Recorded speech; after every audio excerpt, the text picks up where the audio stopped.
Hello बच्चों, कैसे आप लोग? मस्त एकदम। तो आज हम क्लास 12 का चैप्टर 4 पढ़ेंगे जिसका नाम है डिटर्मिनेंट्स। तो डिटर्मिनेंट्स क्या होता है, इसको कैसे निकालते हैं, ये चीज क्या है, आज हम ये जानेंगे।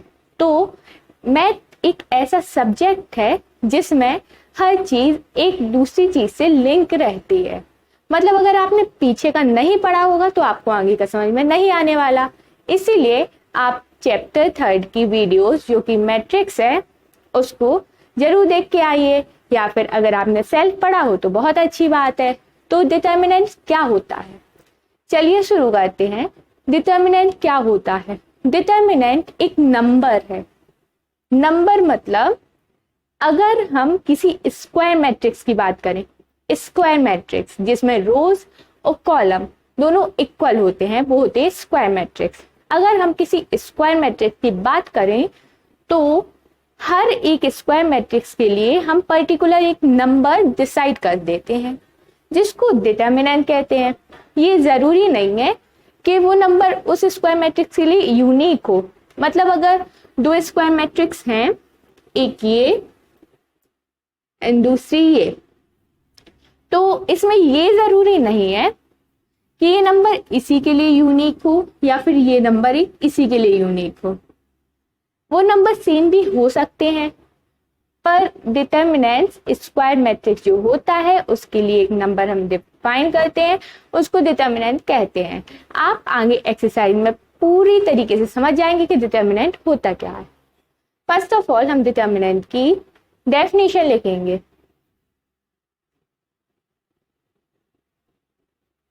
हमने क्या बताया डेफिनेशन में? Determinant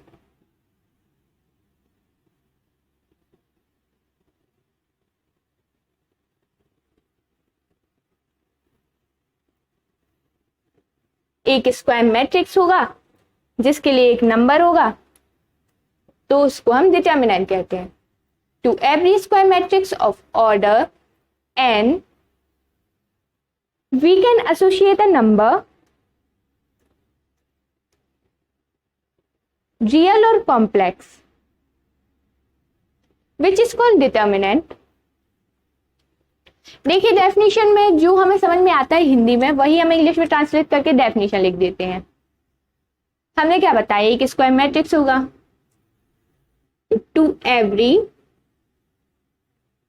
square matrix of order n, कोई भी एक स्क्वायर मैट्रिक्स है जिसका ऑर्डर n है, वी कैन एसोसिएट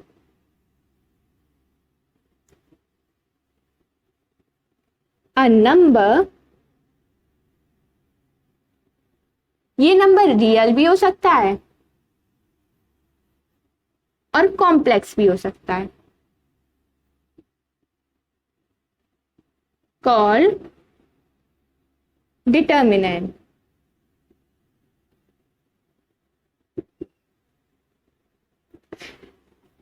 अगर हम सपोज कर लें कि ए एक स्क्वायर मैट्रिक्स है, ये है A B C and D, ठीक है।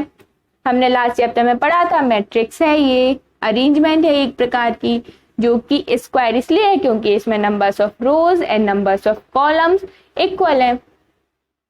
तो डिटर्मिनेंट ऑफ ए को हम डिनोट कैसे करते हैं? डिटर्मिनेंट ऑफ ए को हम या तो ऐसे डिनोट करते हैं, इट इज डिनोटेड बाय, आप लिख लीजिए इट इज डिनोटेड बाय ऐसे, या फिर DET डिटर्मिनेंट ए,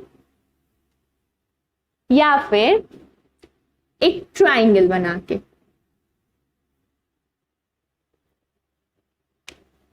और इसका मतलब क्या है? इसका मतलब अगर ये एक मैट्रिक्स है तो इसका डिटर्मिनेंट हम डिनोट करेंगे A determinant is equal to, ये हमने अभी ब्रैकेट बनाए थे पर अब हम ऐसी दो लाइन खींच देंगे, A B C and D. आप पॉज करिए, ये डेफिनेशन एक बार और देखिए। और नोट कर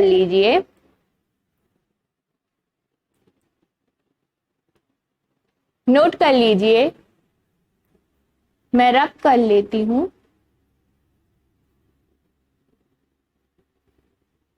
ओके, एक हमारे पास स्क्वायर मैट्रिक्स है, उसके लिए हमें डिटर्मिनेंट निकालना है। डिटर्मिनेंट एक वैल्यू है जो कि एक स्क्वायर मैट्रिक्स को डिनोट करती है।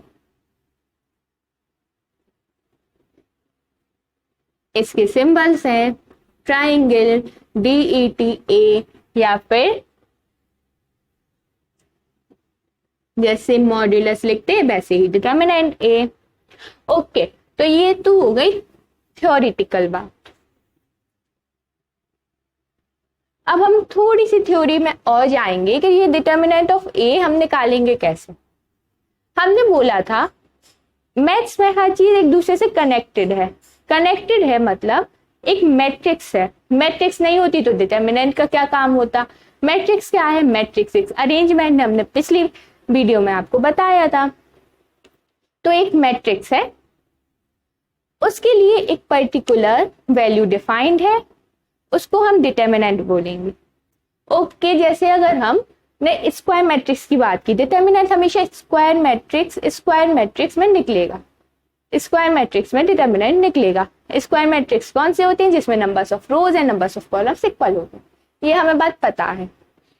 एक हमने 2x2 मैट्रिक्स की बात की। जैसे A है हमारे पास एक मैट्रिक्स जो कि है ABCD, तो इसके लिए कोई एक पर्टिकुलर वैल्यू हम कैसे निकालेंगे?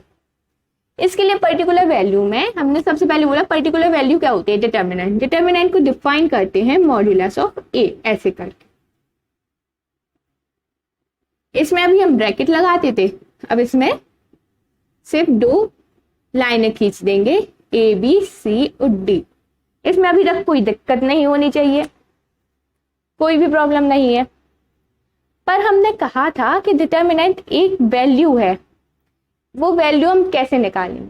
वो वैल्यू निकालते हैं हम क्रॉस मल्टीप्लिकेशन से। क्रॉस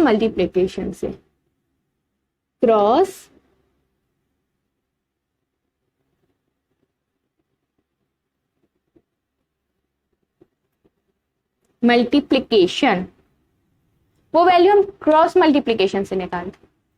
हम इसका कैसे करें क्रॉस मल्टीप्लाई? इसको हम, जो ये चीज है वो ऊपर जाएगी, फिर माइनस लगेगा, फिर जो ये चीज है वो इससे मल्टीप्लाई होगी। इसमें ना कई बच्चे क्या करते हैं, पहले CB लिख देते हैं, मतलब इसका आंसर ऐसे आएगा AD माइनस CB। ये है डिटर्मिनेंट A, ये कोई एक वैल्यू होगी जो कि इस मैट्रिक्स के लिए एक पर्टिकुलर एक डिफाइंड नंबर है। क्रॉस मल्टीप्लाई किया है हमने, AD, D का A से, फिर माइनस लगा, फिर C का B से या B का C से। इसमें ना बहुत सारे लोग क्या करते हैं, पहले CB माइनस AD लिख देते हैं, तो वो गलत हो जाता है। इसको एक trick, we can use a trick, कि जैसे A है, A पहले नंबर पे है, ऊपर है पहले नंबर पे, A अपनी जगह नहीं छोड़ेगा, तो D को अपनी जगह छोड़ना पड़ेगा, और D तो वैसे ही लास्ट नंबर पे है, वो सबसे पीछे है, तो ये तो चाहेगा ही कि हम ऊपर आ जाएं, तो D ऊपर आ जाता है, तो A और D पहले हो जाता है। और ये B है, ये है दूसरे नंबर पर है तो ऊपर की लाइन में। C भी ऊपर आना चाहता है, तो C B से इंटू करता है, ना कि B C से। A है, A पहले नंबर पे है, तो ये अपनी जगह क्यों छोड़ेगा, वो तो पहले ही से पहले नंबर पे है। D नीचे में सबसे लास्ट में है, तो D A से मल्टीप्लाई करेगा, तो ये D होगा वो ऊपर आएगा, वो पहले AD आएगा, उसके बाद C B से मल्टीप्लाई करेगा तो C B आ जाएगा माइनस में। तो ऐसे हम 2x2 के लिए निकाल लेते हैं। ऐसे अगर हम कोई एग्जाम्पल लें, कोई रैंडम नंबर ले लीजिए। ए एक मैट्रिक्स है 1 2 3 एंड 4। ओके, तो इस मैट्रिक्स की डिटर्मिनेंट क्या है? डिटर्मिनेंट है मैट्रिक्स की एक पर्टिकुलर वैल्यू। इस मैट्रिक्स की एक कोई वैल्यू क्या होगी? हमने बोला ए के अगल बगल 2 लाइनें खींच दो, 1 2 3 4। अभी तक हम ब्रैकेट में लिखते थे, अब लाइन में खींच। डिटर्मिनेंट ए, या फिर हम इसको ट्राइंगल से भी लिख सकते हैं, इज इक्वल टू 1 होगा 4 होगा 1 में इंटू, तो 1 इंटू 4 माइनस 3 होगा 2 में, तो 3 इंटू 2। 1 इंटू 4 4 माइनस 3 2 जा 6। ये पर्टिकुलर वैल्यू आई है -2, तो जो ये वाली मैट्रिक्स है उसकी वैल्यू है -2। नोट कर लीजिए।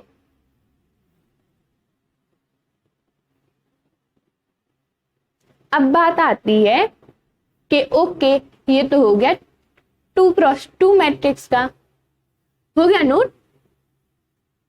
रब कर रहे हैं, जल्दी नोट कर लीजिए। 1 2 3 4 5 6 7 8। ओके, तो ये हो गया 2x2 का। पर स्क्वायर मैट्रिक्स में तो और भी आते हैं ना, 3x3 का भी आता है, 4x4 का भी आता है, 5x5 का भी आता है। तो हमारे सिलेबस में सिर्फ 2x2 और 3x3 पूछा जाएगा। अभी हम 3x3 का देखेंगे। 3x3 के में हम कैसे निकालेंगे? एक मैट्रिक्स है A इज इक्वल टू,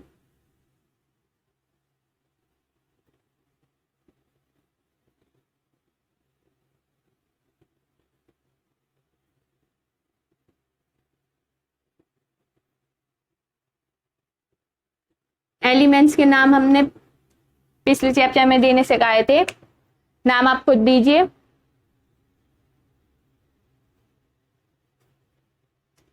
कैसे सिखाए थे?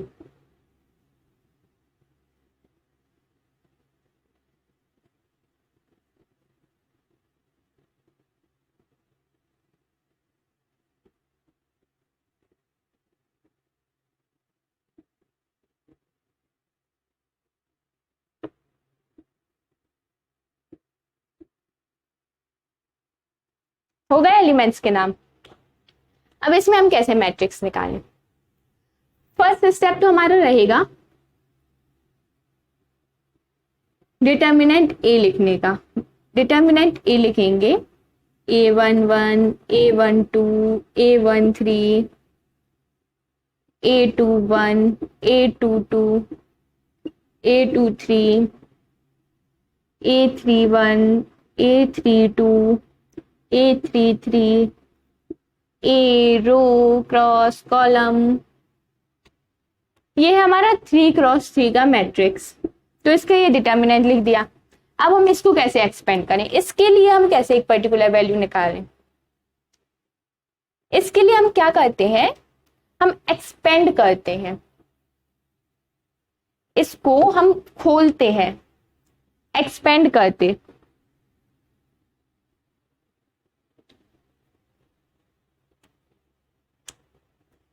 कैसे एक्सपेंड करेंगे? देखो, एक्सपेंड हम 2 तरीके से करते हैं, या तो रोज के थ्रू एक्सपेंड करते या फिर कॉलम्स के थ्रू एक्सपेंड करते।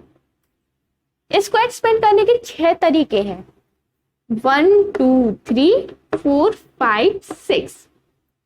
और 6 तरीकों में आंसर हमारा सेम आएगा। सबसे पहले हम एक चीज देखेंगे कि इस एलिमेंट को 1 1 दिया, क्योंकि ये फर्स्ट रोज और फर्स्ट कॉलम में है। 1 + 1 कितना होता है? 2 होता। ये है इवन, मतलब इसको हम प्लस देंगे, मतलब यहां पर नहीं लिखेंगे, हम एक्सपेंड करने के लिए इसको प्लस समझेंगे। ये है 1 + 2, क्योंकि ये first row and second column में है, तो 1 + 2 कितना होता? 3 होता, जो कि होता ऑड। तो इसको हम माइनस समझेंगे। 1 + 3 4 जो कि होता है इवन, तो इसको प्लस समझेंगे। 2 + 1 3 जो कि ऑड, तो minus plus minus plus minus plus. ये आपकी हैबिट में आ जाएगा धीरे धीरे, plus minus plus, then minus plus minus, then plus minus plus. Okay, अब हम इसको एक्सपेंड कैसे करें? अगर हम इसको एक्सपेंड करेंगे फर्स्ट रो में, एक्सपेंड फर्स्ट रो के थ्रू करेंगे, तो फर्स्ट रो का पहला एलिमेंट लिखेंगे +A11। ये प्लस माइनस सिर्फ हमें यहां पर लिखना है, यहां पे शो नहीं करने। अब इसके बाद हम बनाएंगे ये एंड ये। अब जो फर्स्ट एलिमेंट है, ये वाला एलिमेंट है, इसको छुपाते हुए इसकी रो छुपाएंगे और इसी को छुपाते हुए इसकी कॉलम छुपाएंगे। तो रो कॉलम छुपाएंगे तो हमारे पास बचे ये 4 एलिमेंट। ये 4 एलिमेंट्स को हम इसके अंदर लिख देंगे। A22, A23, A32 and A33। इसमें प्लस माइनस का कोई काम नहीं है, प्लस माइनस सिर्फ हमें आगे लगाना है। और अगर हम फर्स्ट रो के थ्रू एक्सपेंड कर रहे हैं तो इसकी प्लस माइनस तो गिनने की जरूरत है भी नहीं। अब आया सेकेंड एलिमेंट। सेकेंड एलिमेंट है 1 2 जिसका है माइनस, तो माइनस सिंबल लगेगा। A12। अब इसमें भी ये सेकेंड एलिमेंट का ये छुपाएंगे एंड ये छुपाएंगे, तो ये बचे 1 2 3 4 एलिमेंट, वो हम इसमें लिख देंगे। A21, A23, A31, A33। अब ये है थर्ड एलिमेंट, इसके आगे प्लस है, प्लस A13। अब इस थर्ड एलिमेंट को छुपाएंगे, ये और ये छुप जाएगा, ये 4 एलिमेंट बचे, ये लिख देंगे। A21, A22, A31, A32। और इसको हमने सेकंड वाले अभी जस्ट पहले एक्सपेंड करना सीखा था कि इसका इससे मल्टीप्लाई होगा माइनस इसका इससे मल्टीप्लाई होगा, फिर जो भी आंसर आएगा उसका इससे इनटू हो जाएगा।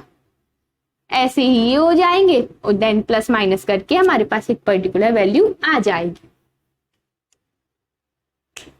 अगर हम एक्सपेंड अलोंग दिस करते, अगर हमें सेकेंड रो से एक्सपेंड करना होता तो इसके पहले में 2 + 1 3 होता, तो माइनस में A21 लिखते, देन इसको छुपाते 2 1 के सामने वाला एंड ऊपर वाला, तो ये 4 एलिमेंट लिखते।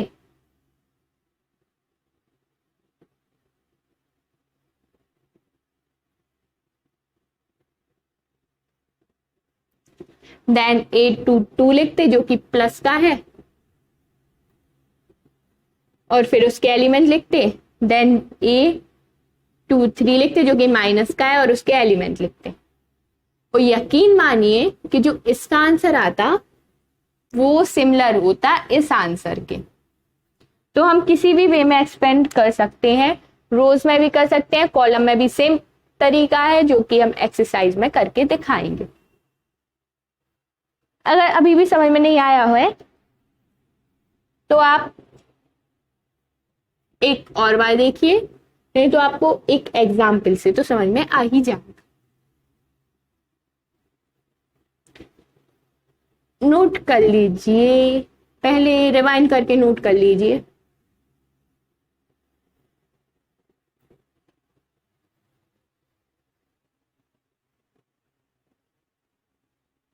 एक एग्जाम्पल लेते,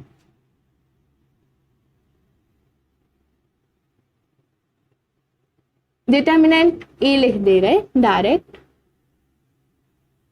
एग्जाम्पल ले रहे 1 2 3 -1 -2 -3 0 4 1। किसके अलोंग एक्सपेंड करें? रोज के अलोंग के कॉलम्स के अलोंग? कॉलम्स के अलोंग करके देख रहे हैं इस बार। ये एलिमेंट क्या है, ये 1 1 है। चलो हम C1 के अलॉन्ग एक्सपेंड कर रहे हैं। C1 क्या है, कॉलम नंबर 1 जो कि है ये। तो इस एलिमेंट की वैल्यू क्या है, A11। 1 + 1 2 होता है जो कि इवन होता है, तो ये प्लस में होगा। यहां लिखेंगे expand along C1, determinant A की वैल्यू ये प्लस का होगा +1। अब इसके सामने वाला और आगे वाला छपाएंगे तो आएगा -2 -3 4 एंड 1। देन ये है, ये होगा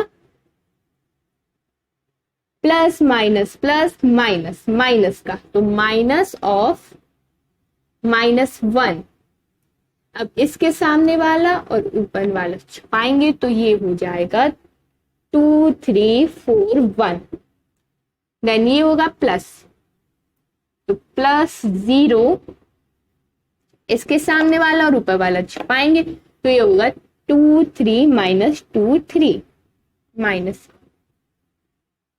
अब इसको और खोलेंगे तो ये 1 का इंटू, ये इससे इंटू होगा, माइनस इसका इससे, क्रॉस मल्टीप्लाई हमने आपको बताया था। तो इसका होगा एक ब्रैकेट के अंदर -2 का इंटू 1 से, तो आएगा -2, फिर आएगा माइनस, फिर 4 का इंटू -3 से, तो -12 माइनस, तो ये +12 आ जाएगा। ये माइनस माइनस +1 हो जाएगा और ये आ जाएगा 1 का इंटू 2 से होगा, तो 2 माइनस 4 का होगा 3 से, तो 12 +0। 0 यहाँ क्यों, क्योंकि 0 का इंटू किसी से भी होगा तो वो 0 आएगा। इसलिए हम प्रेफरेंस देते हैं कि हम 0, जिस रो या कॉलम में 0 हो उससे खोलें, क्योंकि उससे क्या होता है, उससे हमारा एक जो थर्ड एलिमेंट होता है या फिर फर्स्ट सेकंड जिसमें अभी 0 हो वो पूरा खत्म हो जाता है, तो सिंप्लीफाई ज्यादा जल्दी हो जाता है। तो अब खोलें, 1 का इंटू होना तो यही बचना, तो ये बचा प्लस का 10 प्लस ये बचा माइनस का 10, तो प्लस का 10 इंटू माइनस का 10, 0 आंसर आया। तो ये अगर एक मैट्रिक्स के रूप में हम लिखेंगे तो उसको एक नंबर इंडिकेट करेगा, वो होगा डिटर्मिनेंट, और इस मैट्रिक्स को डिटर्मिनेंट 0 है, मतलब इस मैट्रिक्स को 0 नंबर इंडिकेट कर रहा है। नोट कर लीजिए, समझ में नहीं आया हो तो एक्सरसाइज में समझ में आ जाएगा। हो गया नोट, रब कर रहे हैं। अब एक लास्ट चीज है जो कि बहुत इंपॉर्टेंट भी हो जाती है, डिटर्मिनेंट में नोट डाल के लिखेंगे हम, नोट।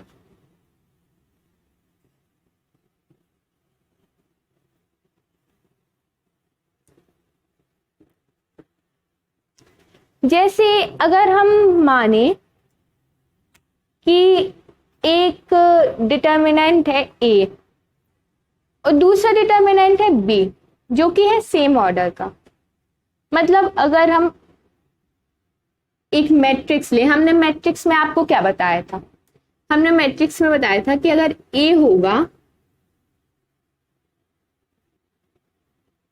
मैट्रिक्स होगा, उसमें अगर हमें n का इंटू करना होगा तो वो n हो जाएगा।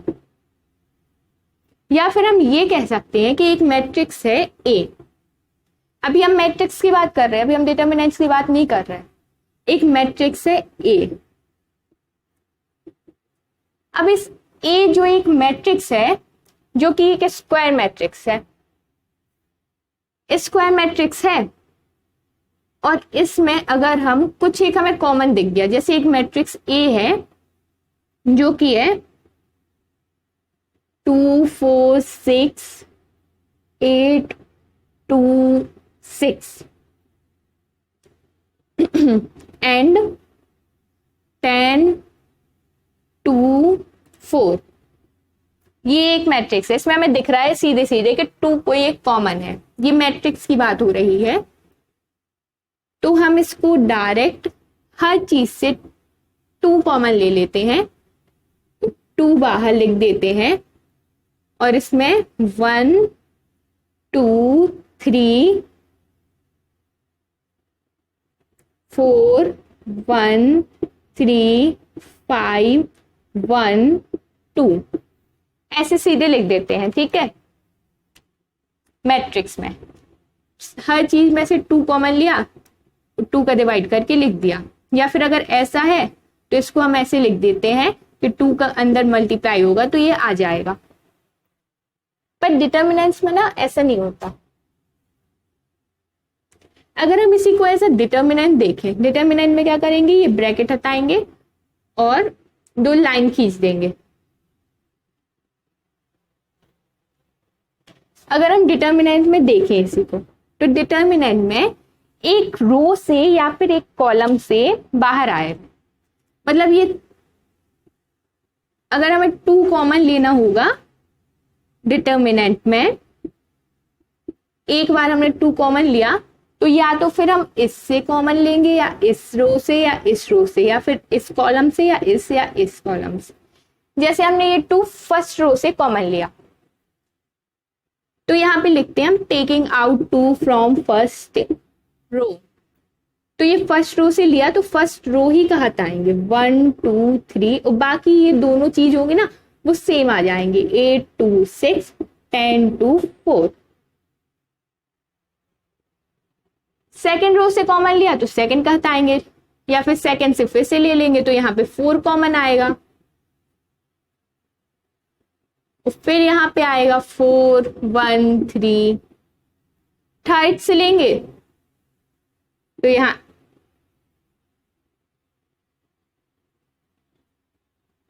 8 कॉमन आएगा, फिर यहां से हट जाएगा, यहाँ पे आएगा 5 1 2।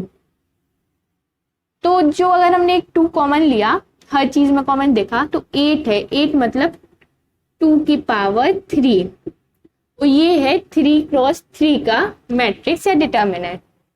तो हम ऐसा बोल सकते हैं कि अगर हम n कुछ कॉमन ले रहे हैं पूरे डिटर्मिनेंट से तो बाहर जो वैल्यू आएगी वो n की पावर, जो ये डिटर्मिनेंट का ये होगा सिंबल 3 2 1 4, वो चीज आएगी।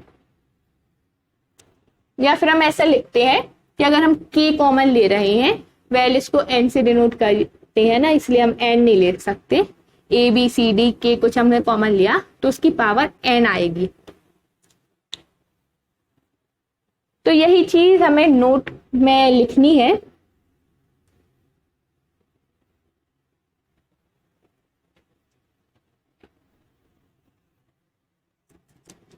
If A is equal to KB, where A and B are the matrix of order n, जो कि ये स्क्वायर मैट्रिक्स होगा, the square matrix of order n, then A का डिटर्मिनेंट लिखेंगे इज इक्वल टू इसका होल डिटर्मिनेंट, जो कि ये n ऑर्डर का है, n मतलब n क्रॉस n का होगा ऑर्डर।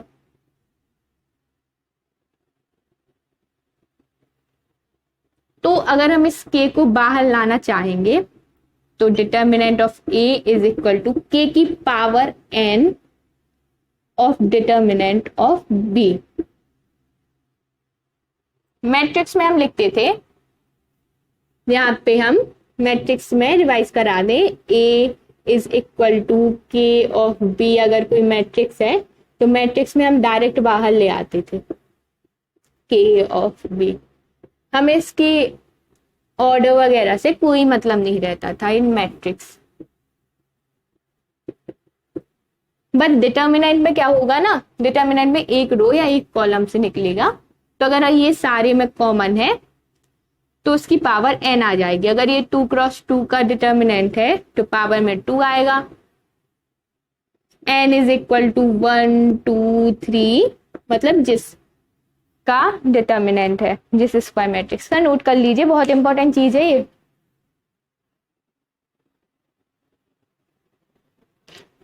तो बस यही हमारा लास्ट टॉपिक था। इसी के साथ exercise introduction of exercise 4.1 complete हुई। एक्सरसाइज 4.1 बहुत इजी है, अगर आपने इंट्रोडक्शन अच्छे से देखा होगा, अच्छे से समझा होगा, आपसे पूरी एक्सरसाइज बन जाएगी अच्छे से और बिना किसी प्रॉब्लम के। फिर भी अगर कोई प्रॉब्लम आती है, जो कि हम तो 4.1 कराएंगे ही आगे चलकर, पर अगर कोई प्रॉब्लम आती है तो आप कमेंट सेक्शन में लिख सकते हैं। अगर आप इस चैनल पे नए आए हैं तो सब्सक्राइब कर दीजिए, लाइक कर दीजिए, शेयर कर दीजिए, जिससे आगे भी और भी बच्चों को मदद मिल सके। कोई प्रॉब्लम हो तो कमेंट सेक्शन में लिख दीजिए। पिछली वीडियोस नहीं देखी हो तो डिस्क्रिप्शन में उनका लिंक आप लोगों को मिल जाएगी। पढ़ते रहिए, आगे बढ़ते रहिए। All the very best.